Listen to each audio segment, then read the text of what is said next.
So I want to talk a minute about how the narcissist pursues you, right?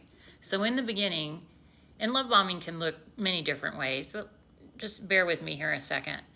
They can't get enough of you, right? They're constantly texting you. They're constantly calling you. They're constantly wanting to be with you. They want to know where you are and what you're doing and everything, whatever.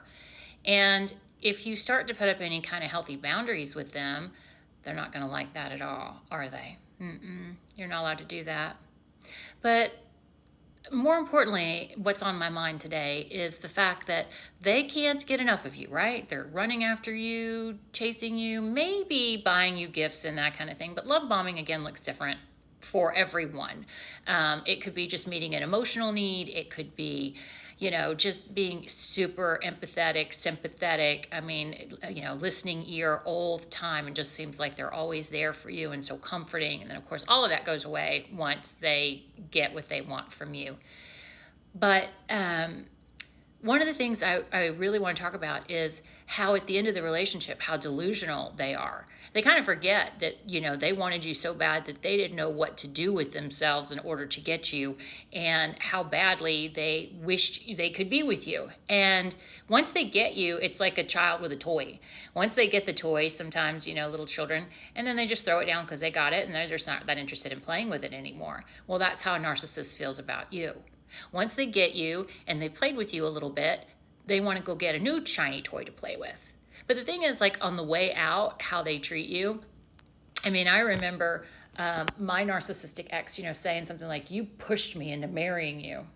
Dude, you were a puppy. I used to tell his mother, he bugged me so much I finally relented to marrying him. I mean, he was just constantly calling me, chasing me at my door.